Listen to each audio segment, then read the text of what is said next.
अस्सलाम वालेकुम नाज़रीन, आप देख रहे हैं प्रोग्राम रेड जोन और मैं हूं सुहेल इकबाल भट्टी। स्टूडियो में मुझे ज्वाइन कर रहे हैं सीनियर तज्ज़ियाकार अली रज़ा अलवी साहब और मज़हर बरलास साहब। तो सबसे पहले मज़हर बरलास साहब, आपका पैगाम। ख़वातीन हज़रात, आपकी खिदमत में इस्लाम हस्ब सबक हस्ब रवायत पाकिस्तान के लिए दुआ। अल्लाह ताला हमारे इस अज़ीम वतन को सलामत रखे, ये वतन तरक्की करे, यहाँ खुशहाली हो, अमन चैन और सुख सुकून हो। जी भट्टी साहब, क्या खबरें? जी बरलास साहब, आज हम बात करेंगे कि पाकिस्तान को एटमी क़ुव्वत बने 25 वर्ष मुकम्मल हो गए। एटमी क़ुव्वत बनने के नतीजे में पाकिस्तान का दिफा तो नाकाबिले तस्खीर हो चुका, मगर मजबूत मुआशी क़ुव्वत बनने का ख्वाब आज भी अधूरा क्यों है। इसके साथ हम बात करेंगे कि वज़ीर-ए-आज़म शहबाज शरीफ कहते हैं कि कौम का इत्तेहाद ही पाकिस्तान की असल जौहरी क़ुव्वत है, मगर ये कौमी इत्तेहाद आखिर कब मुमकिन होगा। और इसके साथ हम बात करेंगे कि इमरान खान एक जानिब मुज़ाकरात की पेशकश कर रहे हैं तो दूसरी जानिब वो आलमी रहनुमाओं से मुसलसल राब्ते करने में मसरूफ़ हैं। पस पर्दा मकासद क्या हैं। और इसके साथ नाज़रीन हम बात करेंगे कि वजारत ख़जाना ने IMF को आइंदा माली साल का बजट की तफसीलात फराहम करने से इनकार कर दिया है। इसकी वजूहात क्या हैं। और इसके साथ आपको ये भी बताएंगे कि इराक जाने वाले ज़ायरीन की मुश्किलात आने वाले दिनों में कम होने जा रही हैं। हुकूमत पाकिस्तान और इराक के मबैन आइंदा माह एक बड़ा मुआहदा होगा। इसकी तफसीलात भी आपके साथ शेयर करेंगे। तो सबसे पहले बात करते हैं बरलास साहब आपके साथ। बरलास साहब, सिल्वर जुबली आज मनाई जा रही है। पाकिस्तान ने एटमी क़ुव्वत बन गया, 25 वर्ष मुकम्मल हो गए और पाकिस्तान का दिफा नाकाबिले तस्खीर हुआ। सवाल ये है कि इस नाकाबिले तस्खीर दफा बनाने के अंदर कौम ने भी बड़ी कुर्बानियाँ दी, बहुत मुश्किलात थी, पाबंदियों का सामना भी रहा। कौमी ख़जाने से रकम जमा करके हमने इस ख्वाब को मुकम्मल किया, शर्मिंदा ताबीर किया।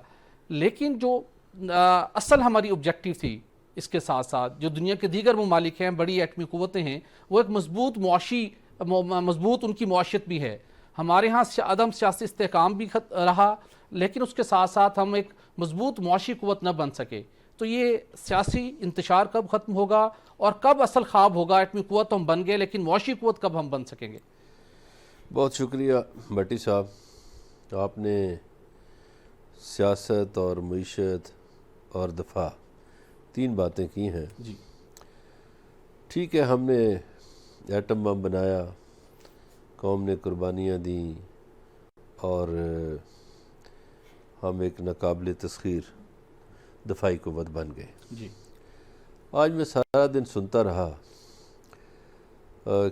बड़े नाम लिए गए कि मियाँ नवाज शरीफ ने एटमी क़ुव्वत बनाया, और फिर वज़ीर-ए-आज़म साहब को ये भी ख्याल आया कि पीपल्स पार्टी इत्तेहादी जमात है, तो उन्होंने कहा कि बानी इसके भुट्टो साहब थे। लेकिन उस शख्स का नाम नहीं लिया किसी ने जिसने बहुत बड़ी कुर्बानी दी और जिसका मुकदमा फिर एसएम ज़फ़र साहब जीते आलमी अदालत इंसाफ से। जी। हमें उस साइंसदान का भी नाम लेना चाहिए था, और बुनियादी तौर पर ये क्रेडिट साइंसदानों को जाता है।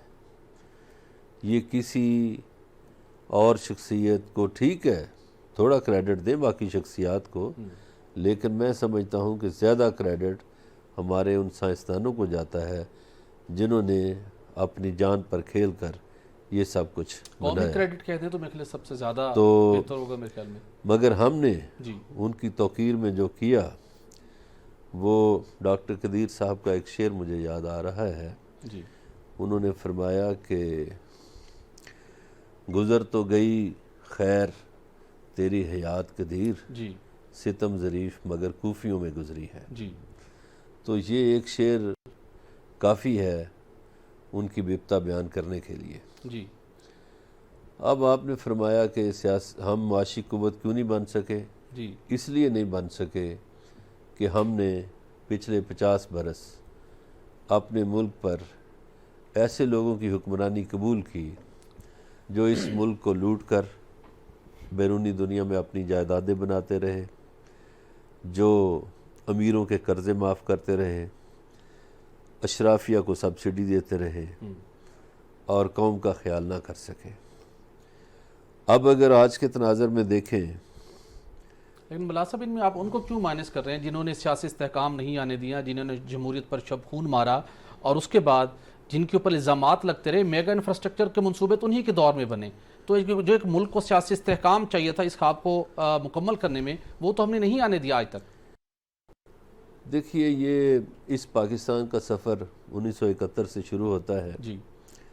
पहले तो हम दो हिस्से थे, एक बाजू हमसे जुदा हो गया और दुख से कहना पड़ता है कि वो जुदाई भी हमारी अपनी गलतियों से हुई। मगर उसके बाद जो पाकिस्तान मिला, उसके पहले सरबराह ने मुआशी एतबार से दो बड़ी गलतियां की। जी। एक गलती उन्होंने की कि उन्होंने नेशनलाइज कर दिया और उससे सरमायाकार भाग गया, डर गया, दौड़ गया पाकिस्तान में, फिर पाकिस्तान का रुख नहीं उसने किया। बिल्कुल सही। दूसरा, उन्होंने जमहूरियत के शौक़ में जी। जो अदारे हमारे कमाऊ पुत्र थे, जी।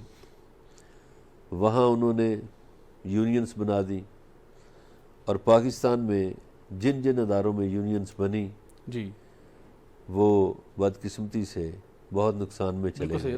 बिलाल साहब, आपको इंटरप्ट करूंगा, हमें सेनेटर राना मकबूल साहब ने ज्वाइन किया था, उनसे बात करते हैं। राना साहब, आपका बहुत शुक्रिया, आपने हमें ज्वाइन किया। राना साहब, आज मुल्क भर के अंदर पाकिस्तान की एटमी क़ुव्वत बनने के हवाले से सिल्वर जुबली मुनक्किद की गई। लाहौर में भी एक बड़ी तकरीब मुनक्किद हुई। पूरी कौम का सर फ़ख्र से बुलंद है कि पाकिस्तान का दिफा तो नाकाबिले तस्खीर हुआ, लेकिन हम सवाल ये है कि जो असल हमारी मंजिल थी कि हम मुआशी तौर के ऊपर भी एक बड़ी कुव्वत बनकर उभरें, हम गुर्बत का खात्मा करें, पाकिस्तान में सियासी इस्तेहकाम हो, ये ख्वाब हमारे आज तक शर्मिंदा ताबीर क्यों नहीं हो सके? देखिए जी भट्टी साहब, ये तो आपने दुरुस्त फरमाया कि जो डिफेंस इम्प्रेगनेबिलिटी है, जो मियां नवाज शरीफ की हिम्मत से शुरुआत भुट्टो साहब ने की, कंप्रेस मियां नवाज साहब ने किया जी, एक डिफेंस नाकाबिल तस्खीर हो गया और ये डिफेंस हमारी इकोनॉमिक स्टेबिलिटी का भी एक तरह से गारंटर बन सकता था जी। न सिर्फ ये बल्कि खास तौर से इन जनरल जो इस्लामी दुनिया है उसमें भी हमारा एक रोल है, विजिबल एंड इनविजिबल, इसी डिफेंस कैपेबिलिटी की वजह से, और उनके लिए भी हम बहुत बड़ा एक तरह से सहारा है और बन सकते हैं मजीद। ये आपकी बात दुरुस्त है कि वो इकोनॉमिक जो एंड्स थे वो अचीव नहीं हो सके। मसला ये होता है कि जब भी मियां नवाज का आप देख रहे हैं 1998 में हुआ, तो 99 में परवेज मुशर्रफ साहब पड़ गए। मसला ये है कि जब तक ये नेक्सस नहीं खत्म होता दो तीन जनरलों का और दो तीन जजों का, उस वक्त ये क़यामत खेजी जारी रहेगी। आप 99 का देख लें, उन्होंने किया, फिर शाह हसन खान ने जो फैसले किए, आपने देखा कि ये एक आर्मी चीफ और एक डिक्टेटर जो है उसको जो है आइन अमेंड करने की पूरा अख्तियार होगा। सही। आप अंदाजा कर लें, कभी दुनिया की किसी भी अपना ये कभी ऐसे फैसले हुए हैं डेमोक्रेटिक मुल्कों में? फिर आ जाए आप वो दोबारा आए हैं और आपको पता है कितनी अचीवमेंट्स हो रही थी, सी पैक चल रहा था और जो एनर्जी जनरेट हो रही थी और रोशनियों में बदलता जा रहा था पाकिस्तान, इकोनॉमिक इनोवेशन हो रही थी, आपने देखा, और जगह जगह इतनी ज्यादा काम हो रहा था। लेकिन फिर ये हुई इनको कोशिश के फिर जज और जर्नैल इकट्ठे हो गए, खासतौर से पहले वो बाजवा साहब और साथ ही जनाब साकिब निसार साहब, उन्होंने क्या हाथ लेकिन राना साहब, अब सवाल ये है कि 28 मई जो कि कौम के लिए एक काबिल फ़ख्र दिन था, इसी मई के महीने में 9 मई भी अब हो गया। अब मतलब है कि ये ऐसा दिन था जो कि शायद पाकिस्तानी कौम ना देखती काश और दुनिया इस दिन को ना देखती, लेकिन अब ये पाकिस्तान की तारीख का हिस्सा बन चुका। अब इमरान खान साहब अपील भी कर रहे हैं कि मुज़ाकरात करें ताकि मुस्तकबिल में कभी इस टाइप के मुनाजिर दोबारा कोई ना देख सके, लेकिन अब दोबारा हम बैठने को तैयार नहीं है। क्या कोई अब ऐसा बेहतर रास्ता नहीं है कि जो हम एक अवामी इत्तेहाद की हम बात करते हैं उसको कायम करने के लिए बैठें और एक ऐसा रास्ता अडॉप्ट करें जिसमें पॉलिटिकल स्टेबिलिटी भी हो और नफरतों का भी खात्मा हो सके? भट्टी साहब, आज सागदार साहब ने इसकी एक आउटलाइन दी है कि किस सूरत में हम लोग बैठ सकते हैं। जी इमरान खान साहब ने he has rendered himself totally unreliable. वो बात सच्ची करते नहीं हैं और फिर उस पर ठहरते नहीं हैं। वो बड़ी मुतलवन मिजाज किस्म की शख्सियत है, आपको पता है। इतना वॉलेटाइल आदमी नहीं हो सकता पॉलिटिशियन जितने वो हैं। यानी सुबह कुछ कह देते हैं, शाम को कुछ कह देते हैं। उन पे कौन यकीन करेगा? कोई गारंटर तो दरमियान में आना चाहिए। अपना इसहाक डार साहब ने जो सिंपल सी 2-3 शर्तें रखती हैं कि आप तौबा ताइब हो, अपने गुनाहों की माफी मांगे और फिर हम गुफ्तगू के लिए बैठ सकते हैं। ये कोई मुश्किल काम नहीं है, क्योंकि उन्होंने इतना कुछ कर दिया है जिससे वापसी मुश्किल है। देख रहे वो आदमी जिस टहनी पे बैठा हो उसी टहनी को काटना शुरू करते हैं, जिस वजह से हमारी जो डिफेंस लाइन है, क्योंकि हमारी सिचुएशन लोकेशन इस किस्म की है, हमारा दुश्मन जो है वो बहुत ही ज्यादा बेअसूला है और वो बाहर सूरत ये चाहता है कि वो इसको डिस्ट्रॉय कर दे। और दुश्मन वो अकेला नहीं है जी। राना साहब आपकी बात दुरुस्त है, दुश्मन की साजिशों को तो हम उस वक्त नाकाम बनाएंगे ना जब अंदरूनी खलफशार को हम खत्म कर सकें। यही मैं अर्ज कर रहा हूँ ना, यही मैं अर्ज कर रहा हूँ कि हमारे चैलेंजेस इसलिए ज्यादा हैं। तो खलफशार को अब उन्होंने ऑफर कर दिया उनको, इमरान खान साहब को। अगर वो किसी रास्ते पे आ जाते हैं तो पॉसिबिलिटी है कि आपस में गुफ्तगू शुरू हो जाए। तो आने वाले दिनों में है इम्कान के मुज़ाकरात की टेबल पर बैठे हो आप? मेरा जनरल व्यू उनके बारे में ये है कि जो वो कहते हैं वो सच नहीं बोलते और उनकी बात पे यकीन नहीं किया जा सकता। इसलिए मैं कहता हूँ कि कोई गारंटर हो, कोई बीच में सियाने आदमी पड़े जो उसकी जिम्मेवारी लें कि इस हीरो को संभाल के रखेंगे और ये वो हरकत नहीं करेंगे जो इसने पहले की। बिल्कुल सही सर। ये जरूर जानना चाहूंगा, एक जरूर जानना चाहूंगा, लाहौर में जो तकरीब थी वहां म्यूजिक चल रहा था और एक स्पेशल एक गाना रिलीज किया गया जिसका एक वन लाइनर था कि वज़ीर आज़म नवाज शरीफ वो बैरून मुल्क हैं, अदालत में उनकी अपील पेंडिंग है। ये आज क्यों वहां पर सुनने को मिल रहा था कि वज़ीर आज़म नवाज शरीफ क्या वो आ रहे हैं और क्या वो दोबारा वज़ारत उज़्मा का ओहदा संभालने के लिए तैयार हैं? बिल्कुल आएंगे दोबारा वज़ारत उज़्मा भी, वो इलेक्ट होंगे बाकायदा। उनके खिलाफ केसेस क्या है? झूठ का पलंदा है ना, आपको पता है जो जैसे केसेस बनाए गए हैं। अगर आप जो केस उनके खिलाफ पेंडिंग है, अगर आप देख लें, उसको पढ़ लें, तो जज बशीर ने क्या लिखा है सफा 172 और पैरा 2 पे कि मैंने कोशिश की है, इंक्रिमिनेटिंग एविडेंस मैंने एग्जामिन की है, कोई इंक्रिमिनेटिंग एविडेंस नहीं है मियां मोहम्मद नवाज शरीफ और मरियम नवाज के खिलाफ। इसलिए मैं उनको जो ये है 95 जो है आर्टिकल जो है इसका नेशनल अकाउंटेबिलिटी का, उसमें मैं उनको एक्विट करता हूँ। राइट, एक्विट के अल्फाज लिखे हुए। तो फिर कब आ रहे हैं सर मियां साहब, कब आ रहे हैं पाकिस्तान सर? हाँ जी, मैं जल्दी आ जाएंगे तो ज्यादा वक्त नहीं लगेगा। हाँ जी, ज्यादा वक्त नहीं लगेगा इंशाल्लाह, बिकॉज वो तो मुस्लिम लीग की लाइफ लाइन है ना जी। लोग उनसे मोहब्बत करते हैं, वो लोगों से मोहब्बत करते हैं। लोगों का रोमांस है मियां नवाज शरीफ के साथ, वो आप देख रहे हैं, खुद भी ऑब्जर्व कर रहे हैं। तो क्योंकि बड़ी महबूब शख्सियत है, अपने तर्ज की वजह से, आदात की वजह से, लोगों के साथ अपनी मोहब्बत की वजह से और अपनी ह्यूमिलिटी की वजह से, आज जो इंकिसारी की वजह से वो लोगों में बहुत ज्यादा पसंद किए जाते हैं।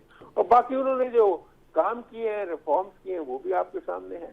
अभी जिसका जिक्र हो रहा था, मोटरवे देख लें, एनर्जी प्लांट्स देख लें और फिर कैपेबिलिटी देख लें, थंडर डिफेंस में भी जो थंडर 17 है, मिसाइल प्रोग्राम है, आप देखें क्या क्या नहीं उस पर ने किया। और फिर सबसे बढ़ के आपने जो अभी बात की है कि जो अपना एटॉमिक बम बना दिया है, उससे तो एक तरह से एक सिक्योरिटी हो गई है पाकिस्तान की आइंदा जिंदगी के लिए। अब ये हमके ऊपर जो हमारे सारे डिपेंड करता है, राना साहब वो हरकत ना करें जैसे की जा रही है। राना साहब, मैं अली रज़ा अलवी आपसे मुखातिब हूँ। यहाँ हम 3 लोग बैठे होते हैं, मज़हर बरलास साहब, अली रज़ा अलवी और सुहेल भट्टी साहब।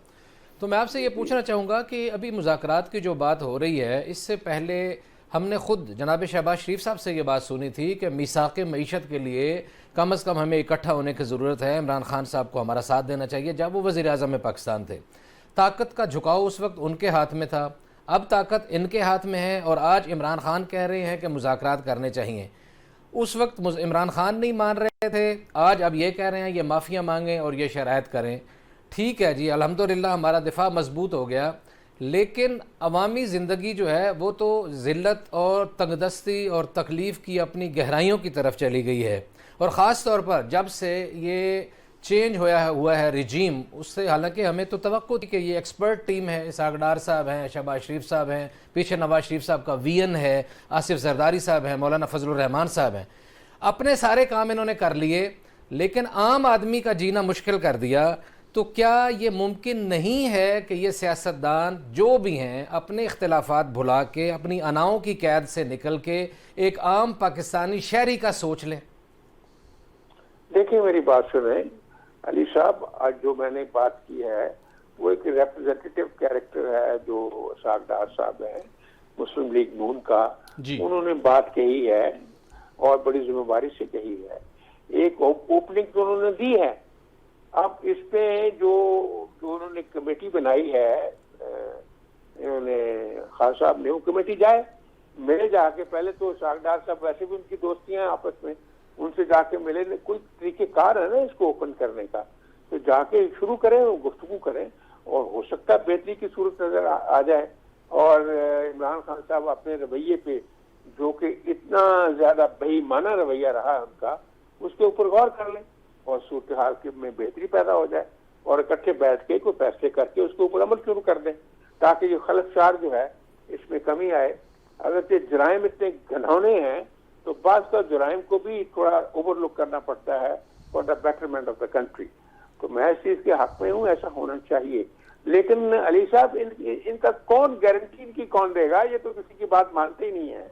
अपनी पार्टी को इन्होंने यानी कि इस तरह उसका संकट कर दिया है बिल्कुल सही, अपने ही अमाल की वजह से, और फिर इस तरह के उनसे अमाल करवाए हैं उन लोगों से जो वो इमेजिन नहीं कर सकते थे। अनफॉर्चुनेटली कोई प्रॉब्लम और भी है, मेरा ख्याल कि इनकी अप्रिसिएशन का इशू जो है ना वो भी सही है, कोई इंसैनिटी का इशू भी है एक हद तक, उस पर भी गौर कर लिया जाए। बाकी लीडरशिप जैसे उन्होंने कहा था मेरे पास शाह महमूद होगा, तो शाह महमूद के पास कमान देना, वो शाना बंदा भी है और वो करे, गुफ्तगू करे। रान साहब बस आपसे आखिरी सवाल का मुख्तसर जवाब चाहूंगा। इसहाक डार साहब ने दोबारा एक पेशकश कर दी, आप हुकूमत के अहम एक सीनियर रुकने पार्लियामेंट हैं, आपके अपने फहम फरासत के मुताबिक कमिंग डेज में क्या मुज़ाकराती अमल शुरू होता दिखाई दे रहा है, और जो कौमी इत्तेहाद का ख्वाब था आने वाले दिनों में मुमकिन हो सकता है, या अदालतों में फैसले होंगे और सड़कों पर फैसले होंगे? नहीं, अदालतों में फैसले तो अलग है ना जी, वो तो केसेस बिल्कुल डिफरेंट हो गए ना जी, वो तो चलते रहेंगे, लेकिन आपस में बैठना बहुत जरूरी है।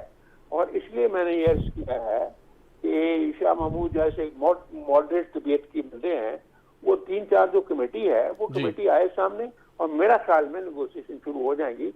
फाइनली नेगोशिएशन होनी है, ये नहीं होना कि किसी को बिल्कुल ही आउट कर दिया जाए। बिल्कुल सही। और आपको पता है विद मुस्लिम लीग भी कुछ दोस्तों ने बात की थी पार्टी के बैनने की, हम सब लोगों ने मुखालफत की कि पार्टी बैन करना हल नहीं है, पार्टियां रहती हैं, अगर कोई लीडर वो इस काबिल ना हो कि पार्टी को लीड कर सके, वो इंडिस्पेंसिबल नहीं है, उसकी बहुत बड़ी हैरारकी होती है हर पार्टी। बिल्कुल सही, यकीनन आप सबका जी रान साहब, आप सबका अच्छा ही फैसला था, आपने हमें ज्वाइन किया, आपका बहुत शुक्रिया। बिला साहब, एक उम्मीद शायद दिखाई दे रही है वज़ीर ख़ज़ाना इसहाक डार साहब की तरफ से, एक आइए सामने पेशकश, बल्कि अली साहब का कमेंट ले लूँगा फिर हम ब्रेक पे जाएंगे मुख्तसर। वज़ीर ख़ज़ाना की तरफ से पेशकश चाहिए कि आइए बैठें, दोबारा बात करते हैं, तो इम्कान है कि दरमियान में कोई दोबारा खलल नहीं आएगा और मुज़ाकराती कमेटी इस मामले को पाया तकमील तक पहुँचाएगी और इमरान खान साहब की कोई गैर अनएक्सपेक्टेड कोई दोबारा डिमांड नहीं आएगी जिससे ये अमल दोबारा डिस्टर्ब हो जाए। मतलब सोहेल भट्टी साहब, नतीजे क्या होंगे मुझे उसका नहीं पता, मेरी ख्वाहिश है नतायज बहुत अच्छे हों। सही, लेकिन मैं दुनिया जहान की जहाँ भी कोई क्लैश होता है, जहाँ भी कोई लड़ाई होती है, एक घर के झगड़े से लेके, ख़ानदानों के झगड़ों से लेके, रियासतों और मुल्कों के झगड़ों तक, हर मसले का हल मुज़ाकरात है। बिल्कुल सही, डायलॉग्स पे आप बैठेंगे, जंगों के फैसले भी मुज़ाकरात की मेज़ों पे हुए हैं। हमने अपनी हज़ारों मील जो है ना, हज़ारों मुरब्बा एकड़ लुटी हुई ज़मीन जो है, वो भी जो हम मैदान जंग में हार चुके थे, वो हमने जीती है मुज़ाकरात की मेज पे। बिल्कुल सही, हमने अपने कैदी भी रिहा कराए हैं मुज़ाकरात की मेज पे। बिल्कुल सही, बेहतरीन हल यही है कि मुज़ाकरात की टेबल पर आना चाहिए और अब हुकूमत की जानिब से अगर पेशकश हुई है तो पाकिस्तान तहरीक इंसाफ की जानिब से किस हद तक संजीदगी से इसके ऊपर अमल किया जाता है आने वाले दिनों में वाज़ेह हो सकेगा। नाज़रीन, यहाँ पर एक ब्रेक लेंगे और ब्रेक के बाद कुछ दीगर इशूज़ पर बात करेंगे। Stay with us.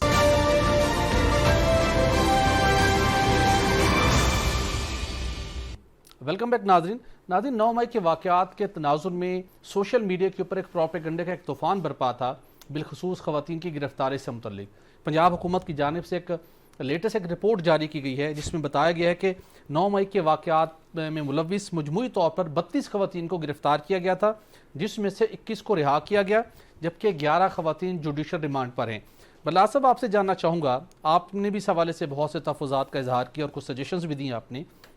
Social media पर भी बहुत से सवालात उठ रहे थे, लेकिन अब ये ऑफिशियल अदाद-ओ-शुमार सामने हैं पंजाब हुकूमत की जानिब से कि मजमूई तौर के ऊपर 32 ख़वातीन गिरफ्तार हुई थी, 11 रिहा हो गई, 21 रिहा हो गई और 11 जो है जुडिशल रिमांड पर हैं। तो एक लेजिटिमेट तरीके से प्रोसीडिंग का सिलसिला जारी है, तो फिर लोगों को तो ऐसे तहफ़्फ़ुज़ात क्यों हैं? और बिलखुसूस PTI की जानिब से भी दबे लफ्ज़ों में बहुत से सवालात उठाए जाते हैं ख़वातीन की गिरफ्तारी से मुतल्लिक। भट्टी साहब, मैं एक बात अर्ज़ करूं, बदकिस्मती से हमारे यहाँ हमारे मुल्क में जी ऑफिशियली झूठ बोला जाता है। क्या आप थानों के क्राइम चेक कर लें और चीज़ें चेक करें, ऑफिशियली इतना बड़ा झूठ बोला जाता है कि खुदा की पनाह ऑफिशियली सच नहीं बोला जाता। तो जजेस का काम है उसको ये भी पंजाब हुकूमत का, जी जजेस का काम ये नहीं है। नहीं, जब वहाँ पे केस चलेगा, जजेस का वहाँ काम पे ये ट्रायल होगा, तो वहाँ पे गिनती तो नहीं करेंगे ना। जजेस के पास तो जो केस जाएगा, अभी आप देखें हमारे यहाँ, मैं एक और हवाले से बात करने लगा हूँ जी, ख़वातीन से ज़्यादतियों के कितने केसेस होते हैं, और वो केस कोई एक सामने आ जाता जिसको मीडिया ले आए तो पुलिस दर्ज कर लेती है, वरना पुलिस ये केस दर्ज ही नहीं करती। बहुत से केसेस पुलिस दर्ज नहीं करती। मैंने एक पुलिस अफसर से पूछा कि ये आप क्यों नहीं दर्ज करते जी। उसने कहा, सर जी ये फिर रिपोर्ट बन जाती है सरकारी कि इस इलाके में इतने क्राइम हुए, तो हम शो करते हैं कि क्राइम कम हुए। सही, ठीक है, तो इसलिए मुझे मेरे इल्म में है कि ये ऑफिशियली बहुत अच्छा झूठ बोला जाता है।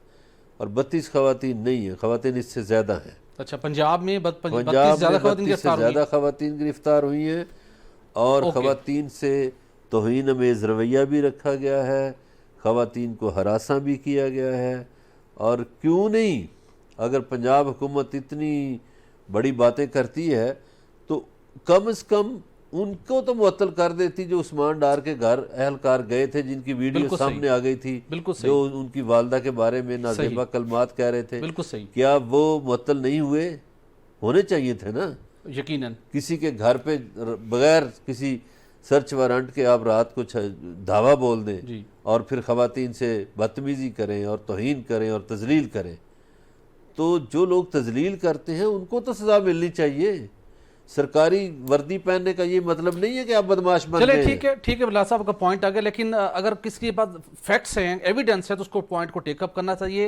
एग्जैजरेशन नहीं होनी चाहिए ख़वातीन से मुतल्लिक, और प्रोपेगेंडा भी सोशल मीडिया पर नहीं होना चाहिए। अलवी साहब, आपसे जानना चाहूँगा, इमरान खान साहब एक जानिब मुज़ाकरात की अपील कर रहे हैं, कोशिश कर रहे हैं, दूसरी जानिब बरतानिया जुल्फ़ी बुखारी अरेंज करते हैं जूम कॉल, बरतानवी अरकान पार्लियामेंट के साथ बात करके उधर भी उनको सेंसिटाइज कर रहे हैं, लॉबिंग कर रहे हैं। अदलिया से इनको रिलीफ मिला है, आइंदा भी मिलेगा, उधर दरवाज़ा क्यों खटखटाते हैं? आज इमरान खान ने जो गुफ्तगू की ना शाम को, आपने उसको अगर नोट फरमाया है, तो उसमें उन्होंने अदलिया से कुछ शिकायत का इजहार किया है। उन्होंने कहा है कि मुझे अब लग रहा है कि शायद अदलिया हमारी आखिरी उम्मीद थी, और हमें अभी भी उम्मीद है कि हमारा जो है मान रखेंगे और हमें इनकी तरफ से तहफ़्फ़ुज़ मिलेगा और हमारे हकूक़ की पासदारी करेंगे, लेकिन हमें लग रहा है कि शायद अदलिया अब ताकतवर लोगों के सामने खड़ी होने में शायद की बुनियाद पर बात तो दस्तक मैं उनके बयान को लफ्ज़ थोड़े से कुछ और होंगे, लेकिन उसका खुलासा यही है कि शायद अब उस तरह नहीं करेगी। ये देखें, दुनिया भर में ये होता है, कोई मेरा ख्याल ये नई बात नहीं है कि तमाम पॉलिटिकल लीडर्स जो हैं वो अपनी लॉबिंग भी करते हैं, दुनिया भर में लॉबिंग करते हैं। वो कोई मुल्क के ख़िलाफ़ लॉबिंग नहीं होती, वो तो अपनी एक ज़ात के लिए इदारों या के खिलाफ बातें करें, इदारों के खिलाफ मदद मांगे, अपने बचाव के लिए बात करते हैं कि हमें ये मसाइल हैं कि मसलन ये हो रहा है, हमारे लोग गिरफ्तार हो रहे हैं या उन पर तशद्दुद हो रहा है, या आज भी जैसे उन्होंने कहा भी जो मुलजिम हैं आप उन्हें रखें, उनके खिलाफ कार्रवाई करें, लेकिन जो लोग बेगुनाह हैं उनको छोड़ दिया जाना चाहिए। तो ये बहरहाल आपने इशारा कर दिया है तो मैं चुप कर गया हूँ। आप अपनी चलिए फिर ब्रेक ले लेते हैं, उसके बाद दोबारा आपको सवाल करके आपको सुनेंगे। नाज़रीन यहाँ पर ब्रेक लेंगे और ब्रेक के बाद आपको बताएंगे कि इराक के हवाले से आने वाले दिनों में क्या एक बड़ी डेवलपमेंट्स होने जा रही हैं, ये तफसील के साथ आपको बताएंगे। यहाँ पर ब्रेक लेंगे, स्टे विद अस।